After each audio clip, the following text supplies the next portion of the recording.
to turn the Zimbabwe economy around and contribute in doing so, as many other people try to do the same.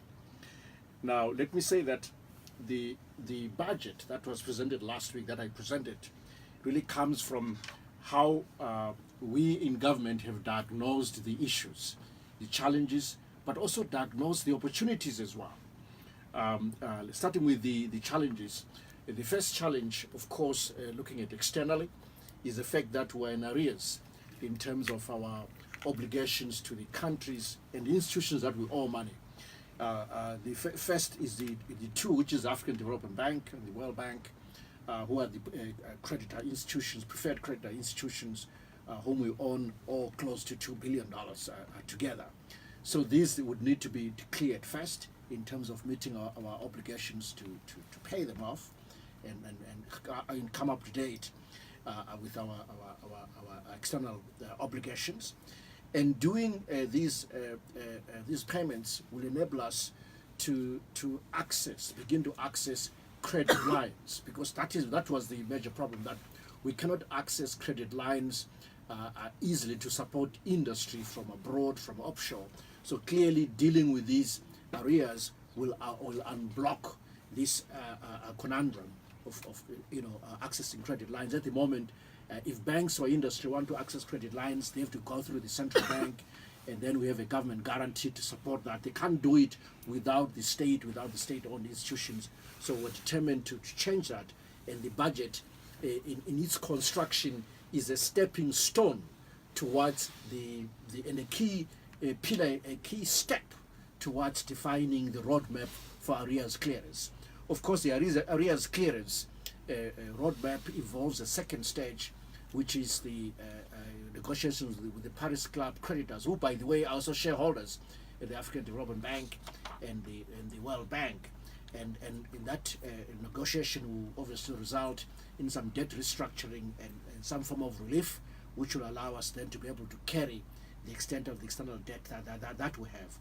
That's the first issue that this budget is trying to tackle, to set the roadmap for an acceptable reform agenda that is acceptable to those who we owe monies, but also acceptable to Zimbabweans who feel that who have to carry the burden of economic reform. The second area is that of the budget deficit, or just recognizing that we have a twin deficit problem, a budget deficit as well as a current account deficit. So the budget recognizes this issue, and then lies all the measures that I propose in the budget. Looking at the budget deficit, we expect it to end the year at just over 11% of GDP in terms of the budget deficit, which is way above what was budgeted this time last year. So there's been a massive overrun over the last 12 months, and we're determined to contain this. And then for next year, for 2019, for the budget, we're expecting this budget deficit to drop to as low as 5% of GDP. And we're determined to achieve this, and that will be a major achievement. It's a major coup in public financial management. We really want to put the public finances of the government in order. But how do we hope to achieve that? And this is what was spelled out in the budget. First of all, it is revenue expansion. On revenue expansion, we've already done that through the introduction of the 2% intermediate transactions, electronic transactions tax, with the various exemptions that we've put in place. And we're pleased that the tax has been accepted by Zimbabweans, and they've been patient with us while we fine-tune to make sure that the right incidence of the tax is established and there's no over-taxation in this regard. But also in the budget, you notice how what we did was to increase excise duties on the fuel front, diesel, paraffin, petrol. But this, you can see I'm picking out all the revenue measures. But this was really not to raise revenue as such, but is to make sure that we establish parity for our fuel in terms of pricing within the region, because it's quite clear that we're subsidizing our neighbors. And that's why, if you go to other countries, you have traders who buy fuel from here, and then you find it, escaping our borders and being sold elsewhere outside Zimbabwe. because our fuel is so cheap after all. So try And, to establish Minister, that just parity to cut is you key. short there, which rate do you actually believe in? The market rate, the official rate, the 1:1 rate? What rate do you believe in as the finance minister? You're not coming to the currency. I was going to come to that later. No, you talk about the issue of the fuel prices that you talk about.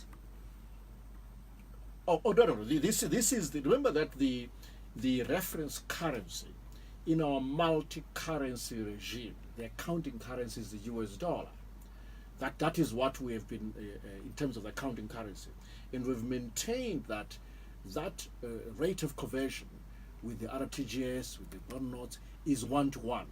There is a reason why we say this, and I want Zimbabweans to understand me well on this. It's not that we're not aware of what the market does, but what we're aware of is that we need to preserve value. The moment that that kind of relationship is abandoned, we will have major challenges Many have as said we there are expand. inconsistencies when you talk about when you say that our fuel is relatively cheaper compared to prices obtaining in the region, creating an arbitrage opportunity for local consumers and transiting vehicles.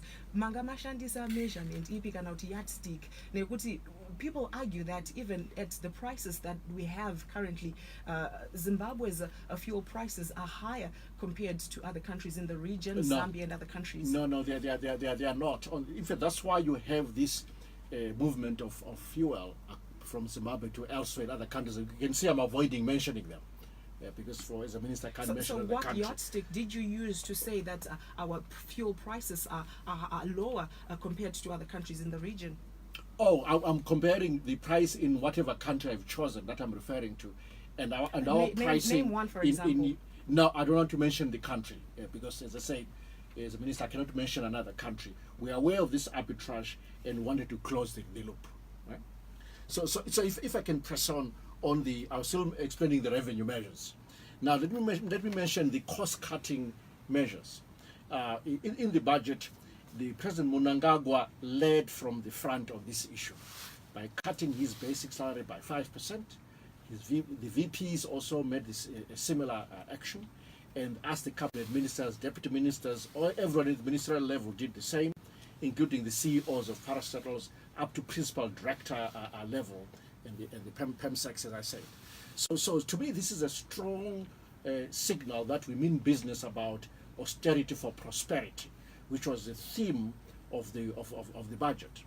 And also we followed up with various measures in terms of containing costs and reducing waste within government, such as the consolidation of everything around in terms of various funds in various ministries, consolidating that into the revenue consolidated fund, making sure that we contain the wage bill. We've said that, look, decisions were taken a long time ago to terminate the contracts for some of the youth employees within government, well over 2,000 of them, and this has to be effected as an example. And then in terms of retirement policy, that this should be effected. Absolutely, decisions were taken before my time, but they had not been effected. So all of that wage containment measures will contribute to cost containment. All right, so now, but also government I'm going to has have got to cut you short. Those things that you're mentioning already in the public domain, and there are, however, grey issues or grey areas around those issues that you've already talked about. So let's go back a bit and go stage by stage. First of all, you talk about the budget deficit.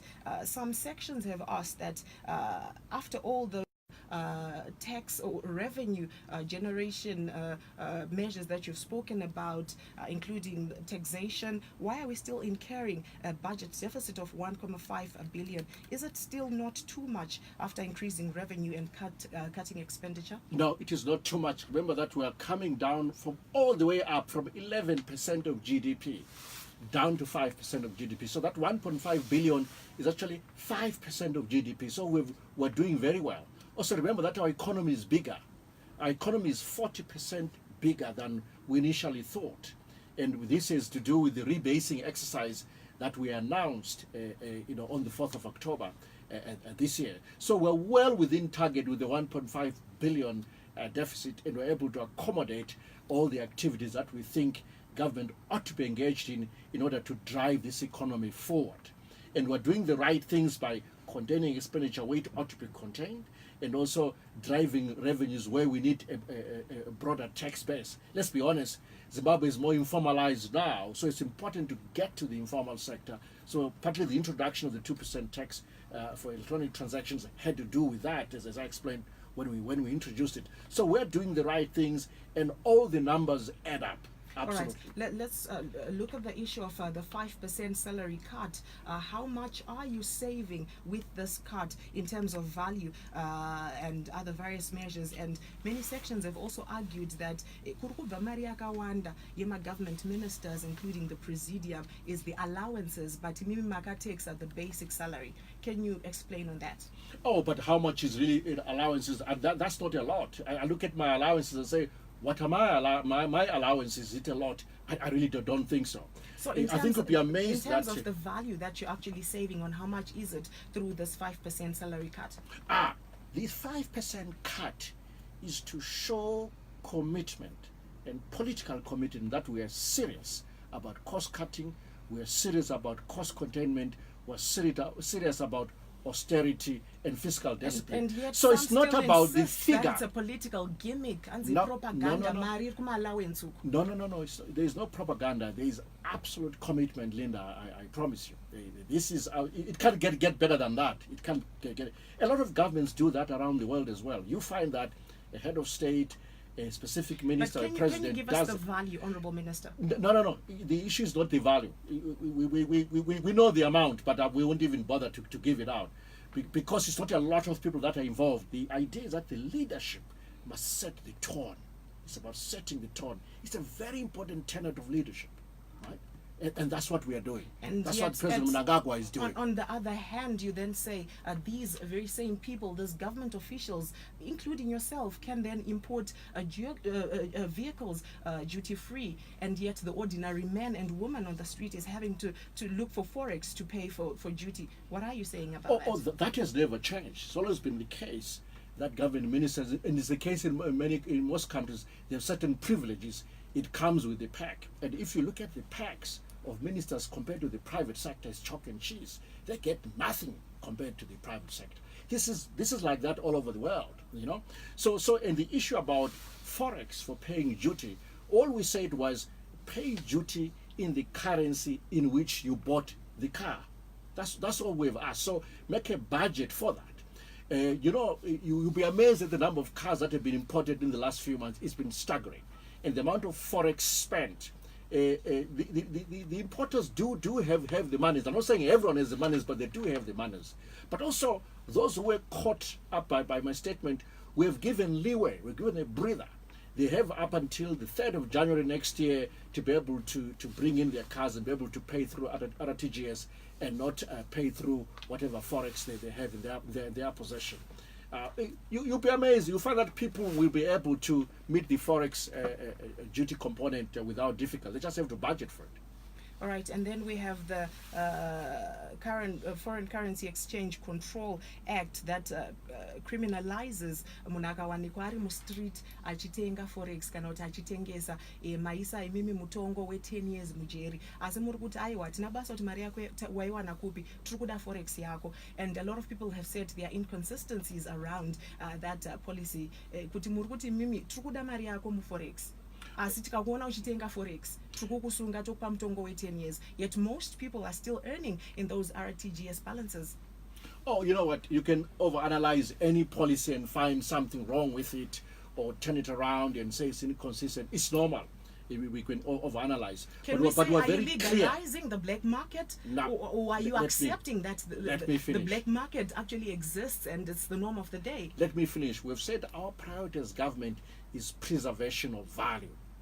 And we notice that all our policies are very consistent with that principle. Preservation of value means exactly that, which is that is one-to-one convertibility. That principle will protect your pensions, it will protect your savings, it will protect the balance sheet of banks, it will protect the balance sheet of companies. And I keep reminding you, Linda, and the public and everyone around here that if you don't agree with me, just go back to 2008, 2009 and look what happened when that principle was not followed.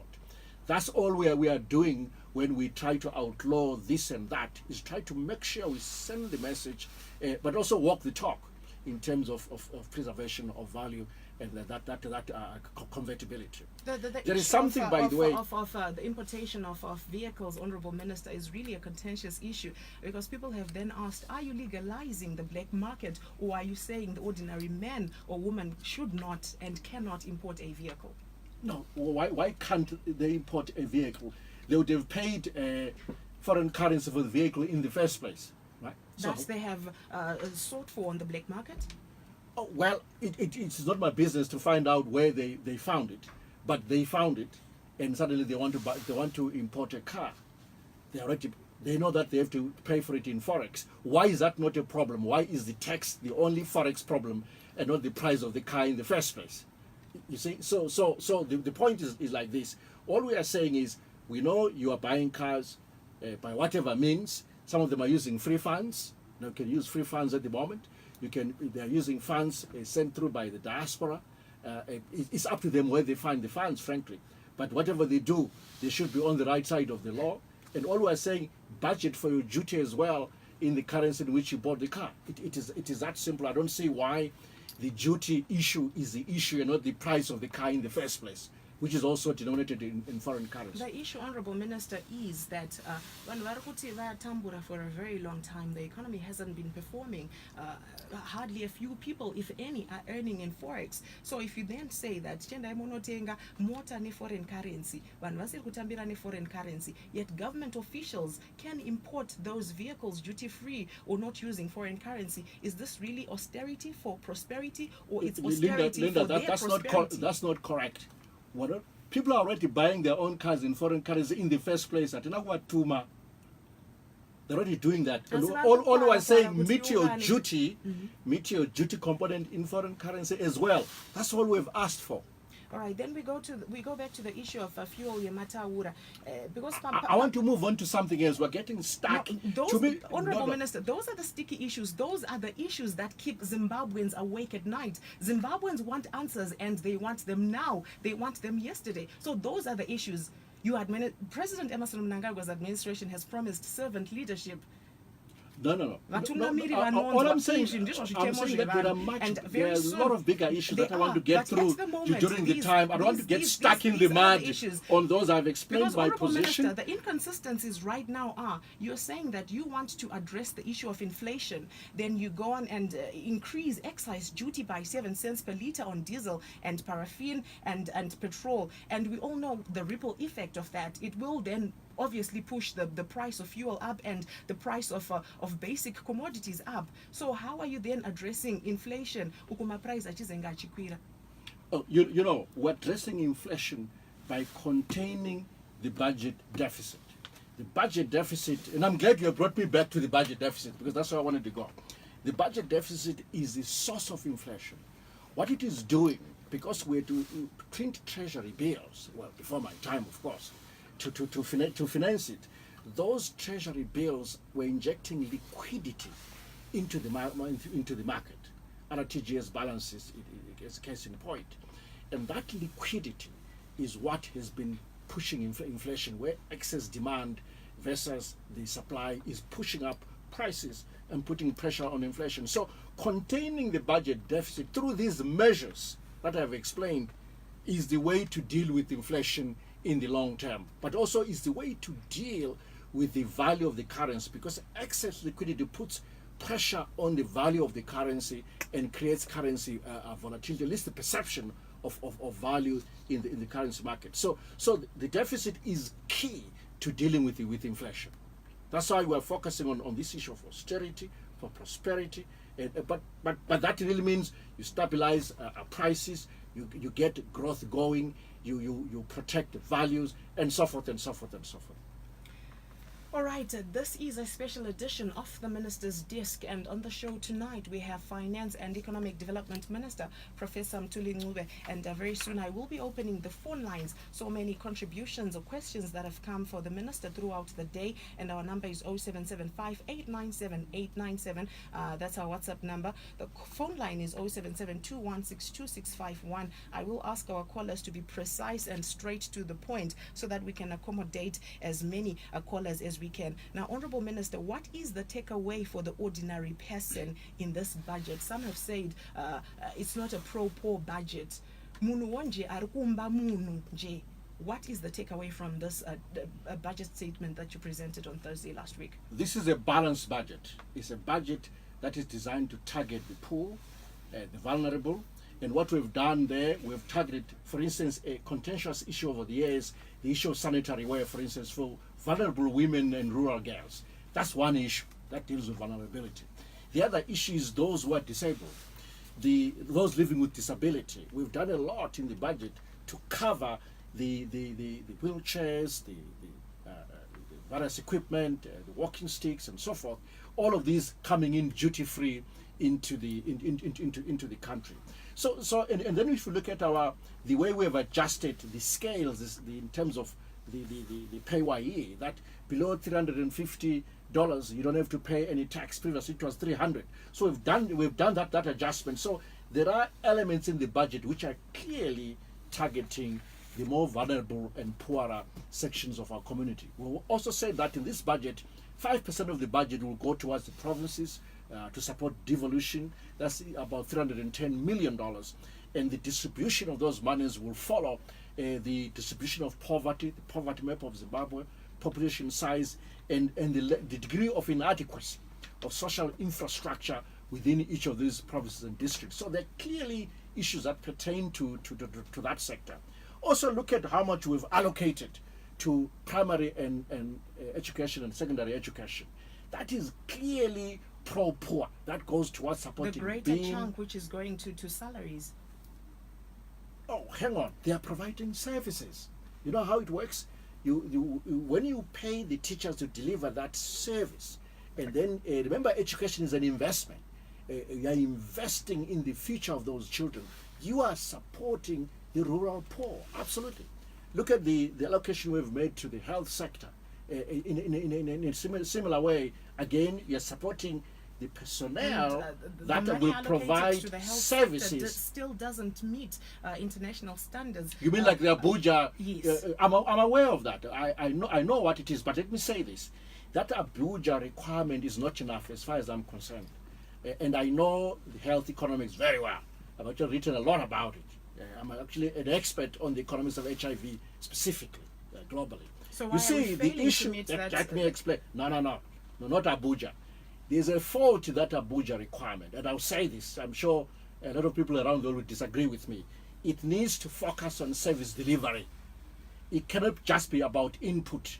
It should be about impact and output. And yes, so we for have an every ailing dollar, health sector. Exactly. That's my point entirely. So it's not about the quantum of resources. It's about how each dollar is used to deliver services. That's what we should focus on, and not on Abuja as yet. Look, if we're clear on impact and service delivery, and we get to the 15% Abuja target, well and good. But then the framework should be clear. It should be driven by service delivery and impact.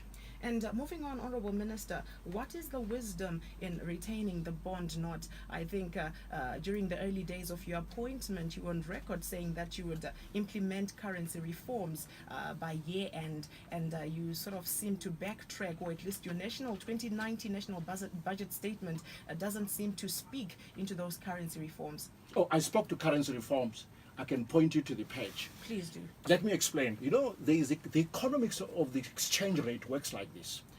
The equilibrium exchange rate for any economy is determined by certain variables. Number one, the state of the budget deficit. Number two, the current account deficit. And that's what I mentioned in terms of the twin deficits. The growth in money supply, the extent of the reserves, and in the short term, the interest rate differential between the country and the neighboring countries, at least its major trading partners. And then also the purchasing power parity issues, which is the inflation differential between the country and the neighbors. So there are certain fundamental variables that drives the value of a currency. And as you institute currency reforms, you must strengthen those variables. So what have we done in this budget? We've dealt with the issue of the budget deficit. That's problem number one. We know that by fixing that, that will help us create the right environment for sustainable currency reform. We're dealing with the current account deficit. But also something that you haven't asked in this interview, but I want to say it was looming large in the budget, which is the support to the productive sector.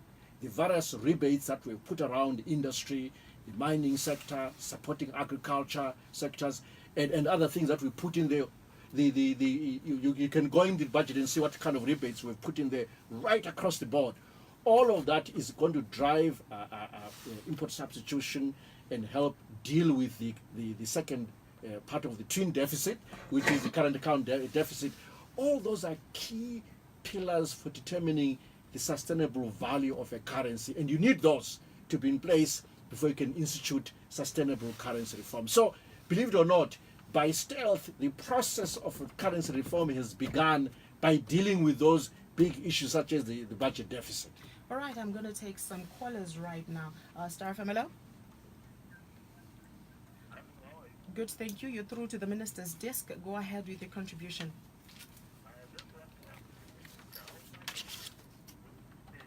By that 5% check. Yes, we can hear you. I want to ask how much exactly the figure For the 5% cut in salaries. Yes, it should be that. Oh. Should you want me to answer? Yes, you can respond. Thank you. Thank you for that question, which is the repeat question. As I say that the figure is not a very large figure. The issue about cutting salaries by leadership is to show leadership. And President Mnangagwa is leading from the front on that. So are all the cabinet ministers and everyone involved in that 5% cut issue. And we mean business. We really want to signal that we're serious about austerity. We cannot give a message that the budget is about austerity for prosperity into Vision 2030 through the TSP provisions without doing something like that. We have to show something as leaders that we're serious about it, and that's why we did this 5%. So, Honourable Minister, I'm going to ask you to take note of the questions so that we can take as many callers as we can, and then you'll respond maybe to 3 or 4 calls. Star Familo? Good, thank you. Go ahead with your contribution. Minister, what's the value of our RTGS relative to the US dollar now that you are no longer allowing us to pay the duty of our cars in using transfers? All right, thank you very much. The minister has taken note of that question. We will take another caller. It's 8 minutes after 7 o'clock, and this is a special edition of the minister's desk. Star Familo? Star Familo? 0772162651. Star Familo?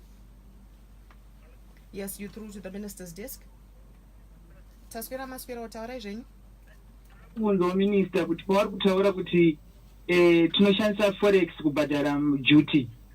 Ini ndarima fodya yangu ndabhadharwa mari mu RTGS. Ndoona kupi forex yekunodinobhadhara duty iroro.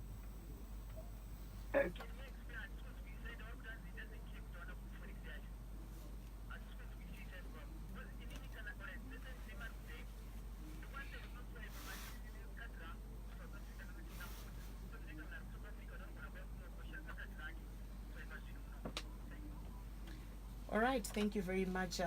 Let's take some more callers. 0772162651. We have in the studio Finance and Economic Development Minister, Professor Mtuli. Please come through with your questions. Star Familo? Good, thank you. Go ahead with your contribution.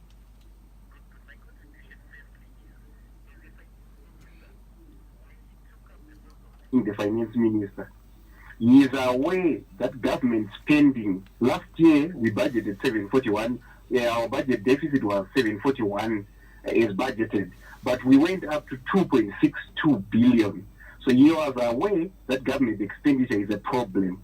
But now, if he is saying we anticipate a budget deficit of 1.5 billion, he is actually saying he has already failed to tackle government expenditure. Doesn't it mean that? All right. Should thank I you very respond much to for those? that contribution. Yes, go ahead. Thank you very much, callers, for your questions. I wish I'd had the names as well. Then I can speak to people with names, and that would be helpful. It's always good for connecting. You asked a straight question. That's the first call about the value of RTGS balances. For the 10th time, the value of RTGS balances is 1-to-1 to the US dollar. I said that for the 10th time. And the principle of preservation of value is at play within the multi-currency regime, which is the official currency regime within this country. Now, the issue of forex, of paying forex for duty, but in buying the goods in the first place, how to get to buy the goods? Because remember, you have to buy the goods before you pay your duty. So you don't start off by paying duty first. So really, to ask me where you get the forex when you have to buy the goods first is putting the cart before the horse. All we are saying is that as you buy the goods, and we know you buy the goods, budget for also the duty in the currency in which you've procured those goods. That's all we're asking you to do. On the issue of the budget deficit of 1.5 billion, the caller here, I wish again I had the name, is getting mixed up. The issue about this kind of a macroeconomic or fiscal balance sheet of the government is not the quantum. It's about the quantum as a percentage of either expenditure or the size of the economy. So this 1.5 billion that is referring to is 5% of GDP, of gross domestic product, right? So this is within acceptable targets. It means that actually we have succeeded in bringing the budget deficit down from the current levels of 11+% down to 5%, and that's the projection for 2019. So we should always think in terms of the size of the economy. That's why we think in ratios. It's not about the levels, it's about the ratios, which really means you're speaking to the size of the economy. That's how you think through the balance sheet and the income statement of the government and for the whole economy. All right, let's take some more callers. Star Family. Yes, go ahead with your contribution. Your name, please, and where you're calling from. I can't give you my name, but I wanted to ask the minister. No, we are just general laymen here in the economy. Look at the rise of prices in shops. You are affecting the general citizen. When you drive expensive cars, why can't you cut off every VAT in your government? Every VAT, drive around the community, see what people are struggling to get packet material in shops. And you are busy doing, it's nothing because the prices are continuing going up. Please help the economy, please. All right, thank you very much. Honorable Minister, No, it's okay. Yeah, that's in order. Let's just take another caller before you So respond. don't compel them to Star give us Family. names.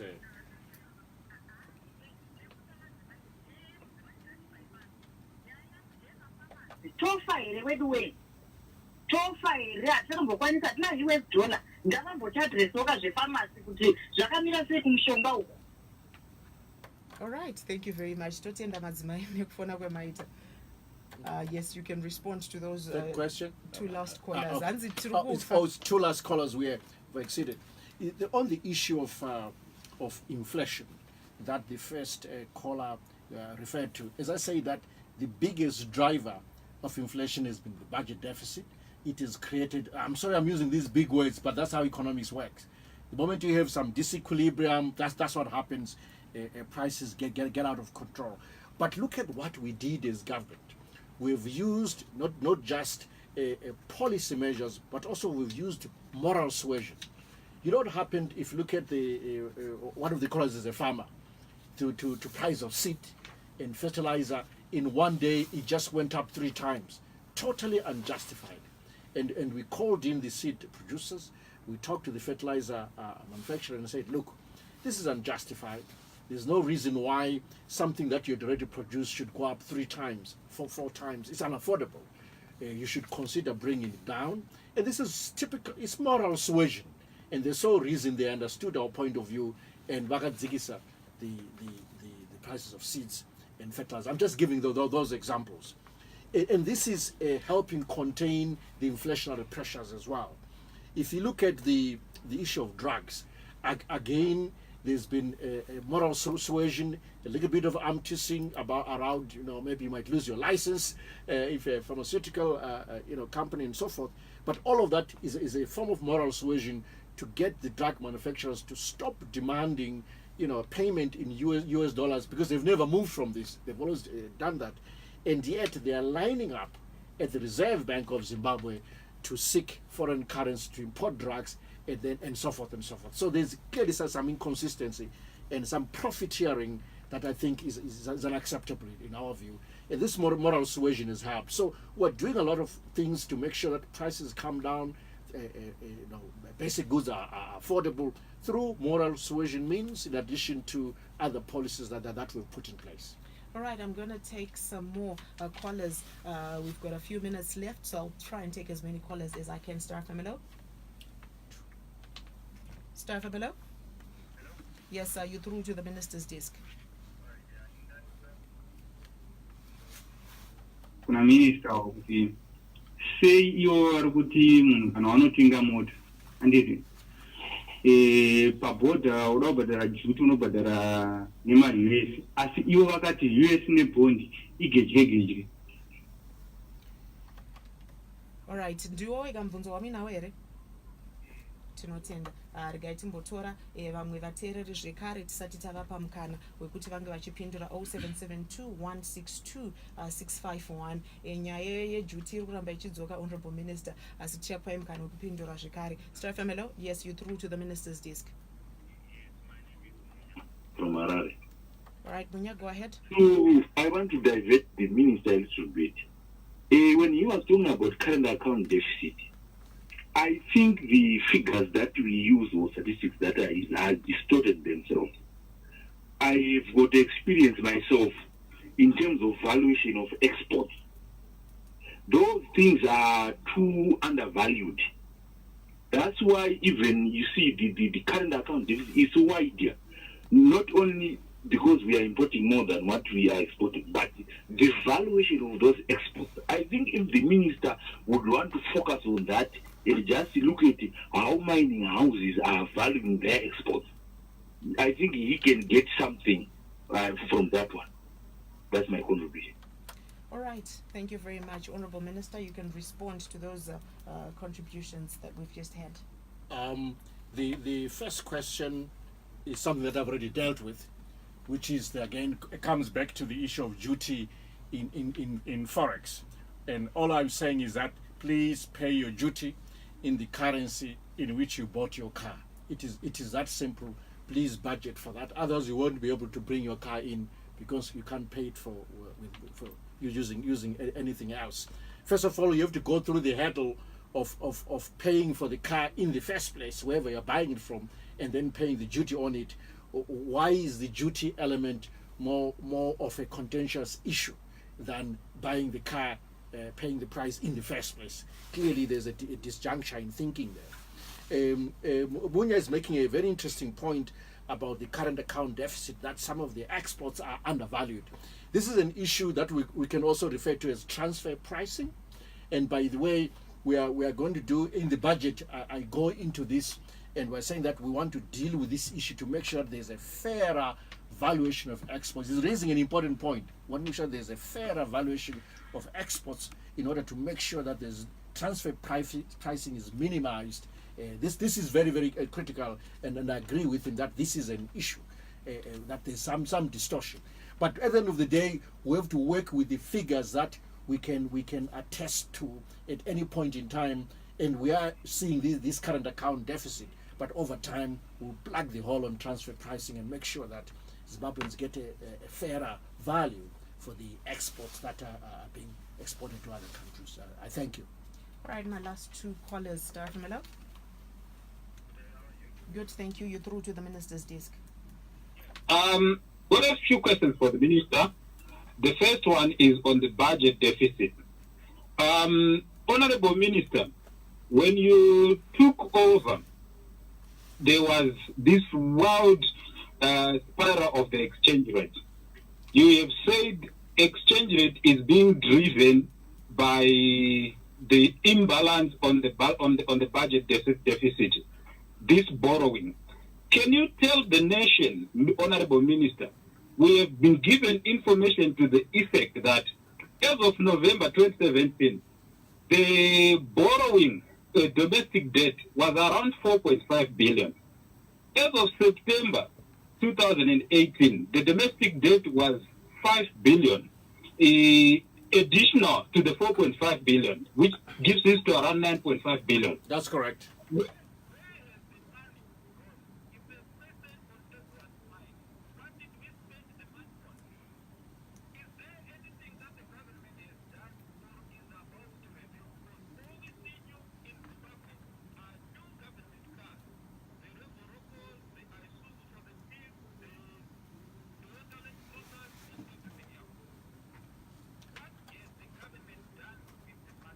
All right, thank you very much.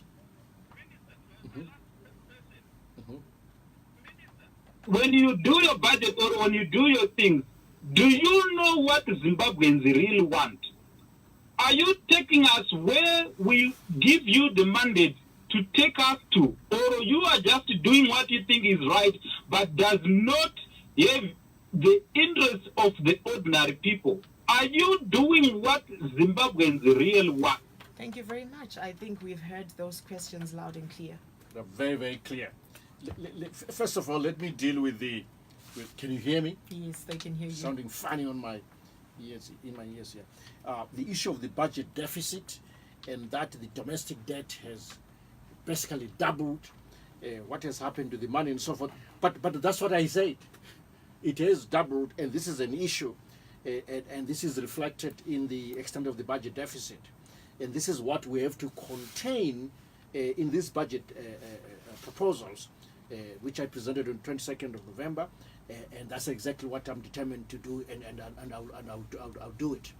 Now, where is the money being spent and so forth? Oh, I can show you the list of things that it is spent on. Is salary, is overruns. Some of it has been spent on supporting the agricultural sector, and of course now we have better food security. We have 500,000 tons, metric tons, in terms of strategic reserves because of that financing. Some of the monies went to support ailing parastatals, literally bailing them out. So there's a whole list of areas that I am able to share, and this is public knowledge, by the way, of how the monies were spent, this extra expenditure or overrun.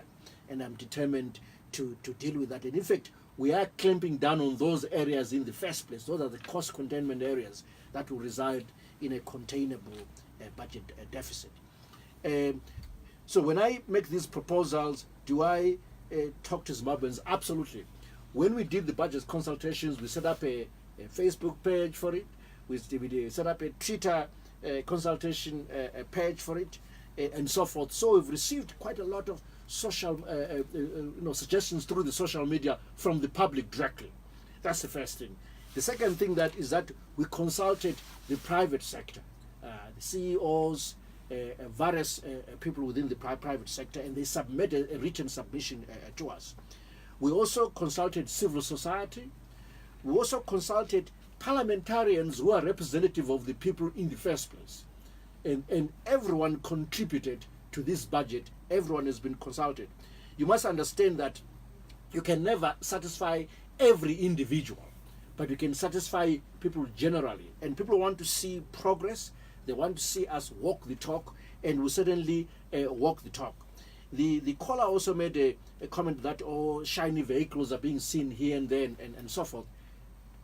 I haven't bought or authorized as Minister of Finance a single vehicle for a member of parliament yet, nor for a minister yet. Absolutely not. On the contrary, we've said members of parliament, yes, they'll get their vehicles, but it will be through a loan scheme, and they know that. All right. Number two, the ministers, we've not bought them any cars yet. I don't have a ministerial car bought for me by the government. Absolutely not. We've held back on those vehicles, but again, this again is leading from the front. We want to show that But we those mean vehicles business will through come and they will be austerity. exempted from that forex, the payment of duty in forex. Do they have to be bought abroad? Why can't they be bought locally as well? You haven't asked me Do that. we have a local manufacturing yes, we supply do. that can meet capacity and demand? Oh yes, absolutely, we do. Yeah, we do. So really, we are walking the talk on austerity, especially around vehicles, which we know also are quite emotive, an emotive issue, and we mean business about taking Zimbabwe into stability and then into Vision 2030, which is an upper middle income country by year 2030. And we are already lower middle income. What does Vision 2030 mean for the ordinary person, Honourable Minister? It means that we are on the road to prosperity. We're going through, yes, a rocky period, but we'll be out of it, and we're headed for prosperity. Zimbabwe will be normal talk again. to my aunt who is at the back of beyond kunyanyadzi kwakitsi yatota kana muchiti Vision 2030, what does it mean for her? It means that the future is bright, In what ways? and we have to walk the talk in meet all our targets. It means that we have stronger growth. We'll create more jobs. We've seen the data from NASA that we've created about 800,000 jobs. No one is talking about that, except those who got the jobs. Of course, they are talking about it, but I don't think in this studio for sure. So it's creating jobs. It's make sure that the economy can grow. It means that we have sound management of the economy for the betterment of everyone. All To right, make now- sure that Zimbabwe becomes normal again. Now, Honourable Minister, the Zimbabwe Thank Council you. of Churches, who are the sponsors, the proud sponsors of this program, today delivered a petition or a paper to Parliament, and these are the recommendations, or what they're calling for, that the 2% tax to be revised downwards from 2% to 0.5%, and the proceeds be ring-fenced towards social service delivery. They say the budget is silent on the uses of the tax. The minister is not sincere to postpone for considering further exemptions under the tax to January 2019, when the citizens have expressed that the tax is excruciating. Number two, increase from 5% to 10% cut on salaries of all senior positions, from principal directors, permanent secretaries, and other equivalents up to deputy ministers, and the cut be widened to include basic salary, allowances, and benefits, and that the salary cut must be complemented by drastic measures of rationalizing of foreign traveling and trips, including a cap on the number of foreign trips by the president. Foreign embassies must assume a greater responsibility of representing the country. Number four, only the president must be provided with the government vehicle. Other senior government officials must be put on government loan scheme to purchase their own vehicles, and that the budget must adhere to developmental budgeting benchmarks, requiring budget allocations for health and agriculture to account for 15% and 10% respectively, and that the budgetary allocation for the security sector exceeding $1 billion is consistently high for a country at peace, and crowd out greater investment for social service delivery, and that the appointing authority or foreign currency allocation committee must differ with the institution drafting the operating framework in order to strengthen the independence of the committee, that the budget must be underpinned by a social contract between the government and the citizens. Ordinarily, election processes must result in social contract. However, the contestations of the July elections imply that there is no social contract between the government and the citizens. Government must therefore initiate processes that will inculcate social contract for the Zimbabweans to have some common identity. And lastly, fostering trust and confidence among the public through national envisioning processes and addressing the issue of the exchange rate. Your comments on those recommendations as we... Or would need 2 hours to go through each of those. I think you agree with me what they've really. First of all, let me appreciate the issues that they are raising. The Zimbabwe Council of Churches is an important institution within our society, but would need 3 hours to go through each of those. They've been very prescriptive in their approach. They say this must happen, that must happen, that must happen. And of course, that's not how we operate. I would take it, for me, it's just a response to what we've proposed in the budget. All I can say that we have come up with a credible budget where we've thought through the issues that I've outlined, external issues, the domestic issues, the team deficit issues. We've thought through all of that in terms of our recommendations. And on the 2% tax, we included quite a long list of exemptions. Absolutely, and we've been true to this. We included those exemptions, and if the request is for further exemptions, we're always fine-tuning to make sure that it is progressive and not regressive.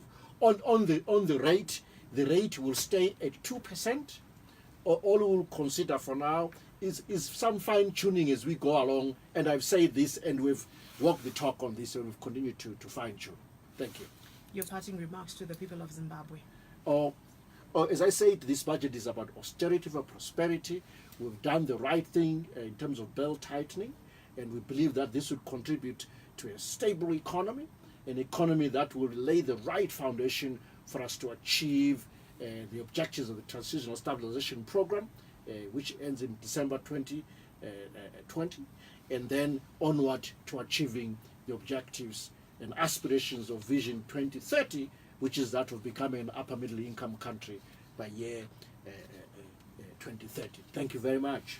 Honorable Minister, I would like to take this opportunity to thank you very much for coming to the show, and we certainly hope we will have you in future shows to shed more light on issues that keep Zimbabweans awake at night. Thank you very much for coming through. Thank you. I'm looking forward to coming back.